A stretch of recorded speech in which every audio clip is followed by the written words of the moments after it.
Praise the lord. దేవుని పరిశుద్ధ నామములో అందరికీ వందనములు. ఈ దిన వాక్యము ఇర్మియా గ్రంథము 31వ అధ్యాయము 3వ వచనాన్ని ధ్యానించుకుందాం. శాశ్వతమైన ప్రేమతో నేను నిన్ను ప్రేమించుచున్నాను కనుక విడువక నీ ఎడల కృప చూపుచున్నాను. దేవుడి వాక్యాన్ని దీవించునుగాక. ప్రార్థన చేసుకుందాం. ప్రేమామయుడ, కృపామయుడ, మాస్తుల కారణభూతుడు అయిన ఒక దేవ, మీ బంగారు పాదములకు వెళ్ళని స్తోత్రాలు, వందనాలయ్యా.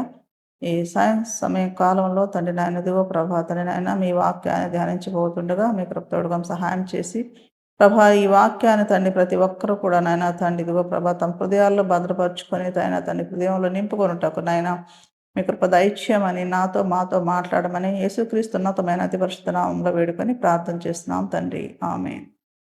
ప్రియా దేవుని బిడ్డలారా, మనం చూసినట్లయితే ఇక్కడ మరి ఇర్మియా గ్రంథంలో మనకి ఏం తెలియజేస్తుందంటే దేవుని వాక్యము ఏమని చెప్తూ ఉందంటే 31వ అధ్యాయం 3వ వచనంలో, శాశ్వతమైన ప్రేమతో నేను నిన్ను ప్రేమించుచున్నాను కనుక విడువక నీ ఎడల కృప చూపుచున్నాను. ఎంత మంచి వాక్యం అండి. చూశారు కదా దేవుని ప్రేమ ఎలాంటిదో వాక్యములో మనకి తెలియపరచబడుతుంది. శాశ్వతమైన ప్రేమ అని చెప్తూ ఉన్నారనమాట.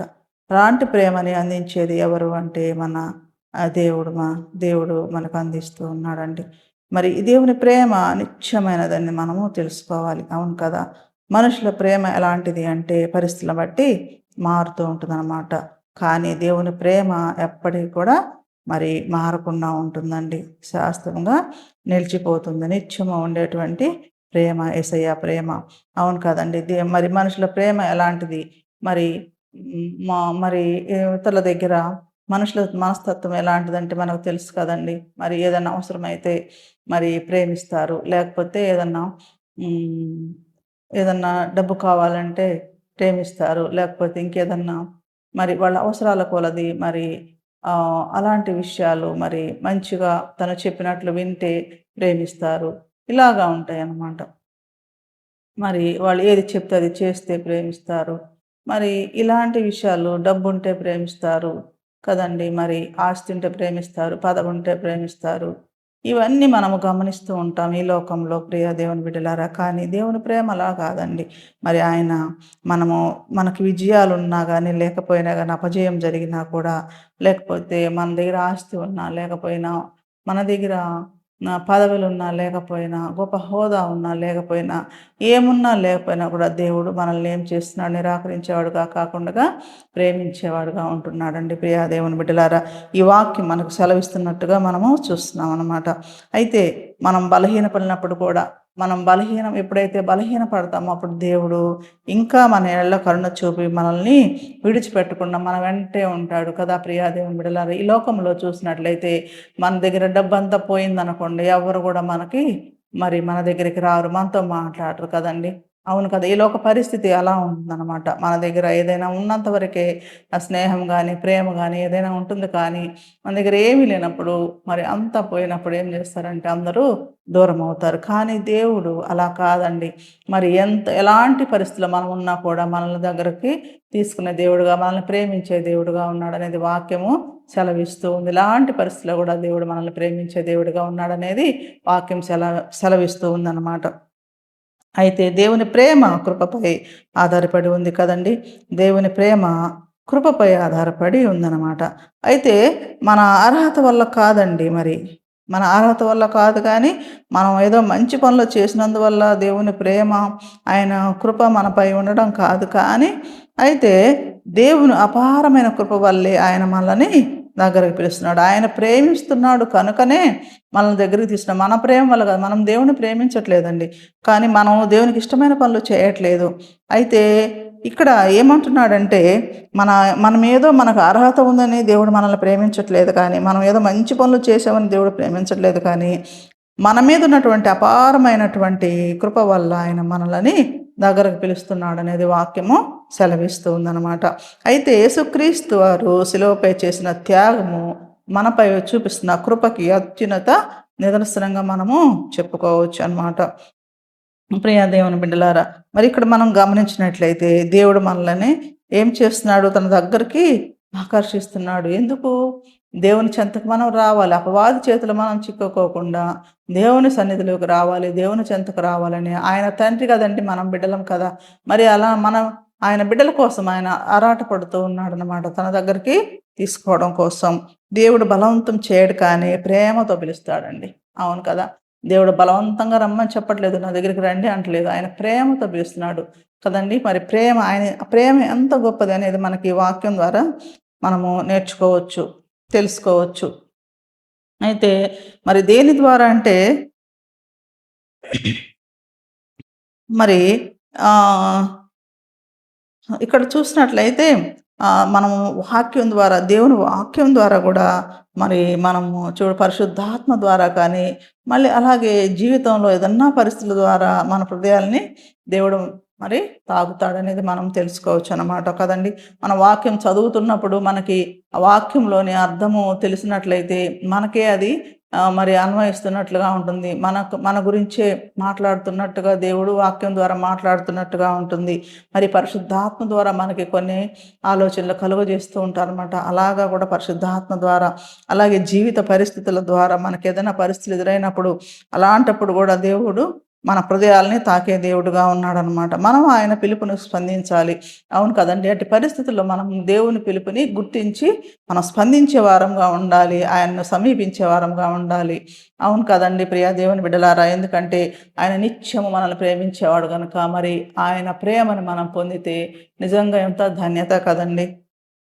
ప్రియ దేవుని బిడ్డలారా! మరి ఇక్కడ మనం గమనించినట్లయితే ఆయన ప్రేమ ఎంత శాశ్వతమైనదో మనం తెలుసుకోవచ్చు కదండీ! మనం ఎలాంటి పరిస్థితిలో ఉన్నా కూడాను, బలహీనులమై ఉన్నా కానీ, మరి ఎలాంటి పాపములో ఉన్నా కూడా పశ్చాత్తాపపడి మరి వచ్చినట్లయితే ఆయన క్షమించే దేవుడుగా ఉంటాడు.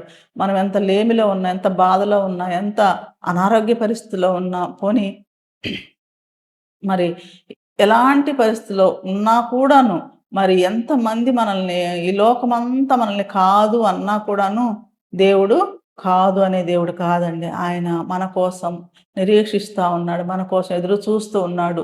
నా బిడ్డ నా దగ్గరికి ఎప్పుడొస్తాడని ఎదురు చూస్తూ ఉంటాడండి. అవునండి. మరి అలాంటి ప్రేమ, తల్లిదండ్రుల ప్రేమ మరి మధ్యలో పోవచ్చు. భార్య ప్రేమ, భర్త ప్రేమ పోవచ్చు. అన్నదమ్ముల ప్రేమ పోవచ్చు. కానీ ఈ లోకంలో ఉన్న ప్రేమలన్నీ పోవచ్చు గానీ, దేవుని ప్రేమ మరి శాశ్వతంగా నిలబడిపోతుందనేది మనము తెలుసుకోవాలి ప్రియా దేవుని బిడ్డలారా. మనం ఎలాంటి పరిస్థితుల్లో దేవుని చెంతకు చేరాలి. ఆయన చెంతకు చేరి ఆయన సన్నిధిలో ఉన్నట్లయితే ఆయన మన బాధను తీర్చేవాడుగా, మనకు సమాధానాన్ని ఇచ్చేవాడుగా ఉంటాడు ప్రియా దేవుని బిడ్డలారా. అవును కదండీ! మనం ఎన్నో బాధల్లో ఒక్కోసారి ఒంటరిగా ఫీల్ అవుతూ ఉన్నప్పుడు ఆ దేవుని చెంతకొచ్చి మరి ఆయన వాక్యం చదువుకొని ప్రార్థన చేసుకున్నట్లయితే దేవుడు మనల్ని పిలుస్తాడండి. మనతో మాట్లాడతాడు. అప్పుడు మన హృదయం ఎంతో తేలికగా ఉంటది. ఎంతో సమాధానంగా ఉంటది. కాబట్టి ప్రియా దేవుని బిడ్డలారా, మరి ఈ విషయాన్ని అందరూ గూడా మరి గమనించాలని కోరుకుంటున్నాం. మరి ఒంటరిగా ఉన్నప్పుడు మనం ఏం చేస్తాము? ఆయన్ని మరి మనం ఒంటరిగా ఉన్నప్పుడే దేవుడు మనల్ని ప్రేమిస్తాడు. అప్పుడే మనకు సమాధానం వస్తుంది. మనం దేవునిలో ఉండాలనమాట. మరి పాప భారంతో మరి మనం ఆయన కృప ఇప్పటికీ గూడా ఎప్పటికీ మనకి అందుబాటులోనే ఉంటదనమాట. మనం ఎంత పాపం చేసినా పశ్చాత్తాపడి దేవుడా! నువ్వే నాకయ్యా! ఈ లోకం కాదని దేవుని సన్నిధిలో మన మోకాళ్ళుండి మనం ఆయన సన్నిధిలో ప్రార్థన చేసినట్లయితే దేవుడు తప్పకుండా గూడా ఆయన దగ్గరికి మనల్ని మరి మన హక్కున చేర్చుకునేవాడుగా మనల్ని ప్రేమించేవాడుగా ఉంటాడని మనము గమనించాలి. ఆయన కృప మనకి ఇచ్చేవాడుగా ఉంటాడని మనము గమనించాలనమాట. మనం నిరాశలో ఉన్నా కూడా ఆయన ఏం చేస్తాడు? మనకి క్రొత్త ఆశనిస్తాడు. మనం ఎంత నిరాశలో ఉన్నా కూడా క్రొత్త ఆశను మనకి ఇచ్చే దేవుడుగా ఉన్నాడనమాట. ప్రియా దేవుని బిడ్డలారా! కాబట్టి మనము మరి ఇక్కడ ఈ వాక్యం ద్వారా మనము 3 విషయాలను మనం గమనించవచ్చండి. 3 గొప్ప సత్యాలను కూడా మనము తెలుసుకోవచ్చు. అదేంటంటే, ఒకటి దేవుని ప్రేమ శాశ్వతమైనది అనేది మనము మొదటగా తెలుసుకోవచ్చు. నిజంగానే శాశ్వతమైనటువంటి ఆయన ప్రేమను మనం వదులుకోకూడదండి. ప్రియా దేవుని బిడ్డలారా, ఏ బిడ్డ కూడా వదులుకోకూడదని దేవుడు కోరుకుంటున్నాడు. ఆయన కృప మనల్ని రక్షిస్తుంది కదండీ! ఆయన ప్రేమ ఏం చేస్తుంది? మనం ఏ పాపం చేసి పశ్చాత్తాపడినట్లయితే ఆయన కృప మనల్ని ఏం చేస్తుంది? ఆ పాపం నుంచి తొలగించి మనల్ని రక్తంలో కడుగబడి మనల్ని శుద్ధులుగా చేస్తూ ఉంటుందన్నమాట. ఆయన ప్రేమ మనల్ని తన సన్నిధికి తీసుకువస్తుంది కదండీ! మనల్ని ప్రేమించే దేవుడు. మనం ఏం చేస్తాం? ఆయన మనల్ని ప్రేమించినప్పుడు మనం ప్రేమిస్తామని ఆయన ప్రేమించట్లేదండి. మనం ప్రేమించినా, ప్రేమించకపోయినా ఆయన మనల్ని ప్రేమిస్తూ ఉంటాడు కదండీ! ఈ లోకంలో అయితే మనం మనం వాళ్ళు ప్రేమిస్తేనే మనం ప్రేమిస్తాము. లేకపోతే వాళ్ళు ద్వేషిస్తే మనం ద్వేషిస్తాము. దేవుడు అలా కాదండి. తనను ద్వేషించే వాళ్ళని కూడా ప్రేమించే గొప్ప మనసున్నటువంటి దేవుడనమాట. అలాంటి దేవుడు మరి మనం కలిగి ఉండటం ఎంతైనా అదృష్టం కదండీ! మరి ఈరోజు మనము దేవుని సన్నిధికి వచ్చే వారంగా ఉన్నామా? మరి దేవుని ప్రేమను విశ్వసించి, ఆయన కృపను స్వీకరించి, ఆయనతో సన్నిహితమైన జీవితాన్ని గడపాలని నిర్ణయించుకుందామండి ప్రతి ప్రతి ఒక్కరం కూడాను. ప్రియ దేవుని బిడ్డలారా, మరి ఈ వాక్యంలో సత్యాన్ని మనం గమనించాం కదా! శాశ్వతమైనటువంటి ప్రేమ ఆయనకున్నది అని ఈ లోకంలో ఎక్కడ గూడా మనకు దొరకదని మనం తెలుసుకున్నాం కాబట్టి, దేవుడు ఇచ్చినటువంటి వాక్యం ద్వారా సెలవిచ్చినటువంటి విషయాల్ని ప్రతి ఒక్కరి హృదయాల్లో మరి ఇదిగో నింపుకొని, మరి ఆ ప్రేమను కలిగి జీవించాలని కోరుకుందామండి. ప్రార్థన చేసుకుందాం. ప్రేమమయుడా, కృపామయుడా, మాస్తులకు కారణభూతుడవైన గొప్ప దేవా, మీ బంగారు పాదములకు వెళ్ళని స్తోత్రాలు వందనాలయ్యా. చదవబడిన వాక్యం ద్వారా నాయన సెలవిచ్చున్నారు ప్రభా తండ్రి నాయన. నాతో మాతో మాట్లాడిన గొప్ప దేవా స్తోత్రాలయ్యా. మీ ప్రేమ ఎంతో గొప్పది నాయన. అవునయ్యా, సిలువలో కూడా తండ్రి నాయన మా కొరకైన రక్తాన్ని కార్చిన ఆయన ఇదిగో ప్రభా తండ్రి నాయన మరణించిన గొప్ప దేవుడు ప్రభా. మేము ప్రభ ఎంతటి వారం నాయన తండ్రి పాపులం కదా ప్రభా. అయినా కూడా తండ్రి మా మీద ఎంత ప్రేమ నాయన మీకు. అలాంటి ప్రేమను కనపరుస్తున్న గొప్ప దేవుడు నాయన. మీకే స్తోత్రాలు వందనాలు చెల్లిస్తున్నాం తండ్రి. ప్రభా తండ్రి ఇలా ఆన్‌లైన్‌లో వినే ప్రతి బిడ్డని ఆశీర్వదించి నడిపించండి నాయన. మీ కృప తోడుగా సహాయం చేయండి. ప్రతి బిడ్డ మీ సన్నిధికి వచ్చి మిమ్మల్ని శాశ్వతమైన మీ ప్రేమను పొందుటకు మీ కృప దయచేయమని, మీ కృపా కటాక్షం మెండుగా కుమ్మరించి నడిపించమని, ఈ లోక ప్రేమ శాశ్వతం కాదు అని గుర్తించుటకు నాయన, నిజమైన ప్రేమ మీదే అని, నిజమైన రాజ్యం తండ్రి రాజ్యంలోకి ప్రతి ఒక్క బిడ్డ వచ్చుటకు మీ కృప దయచేయమని వేడుకుంటూ యేసుక్రీస్తు ఉన్నతమైన అతి పరిశుద్ధ నామములో వేడుకొని ప్రార్థన చేస్తున్నాం తండ్రి. ఆమేన్.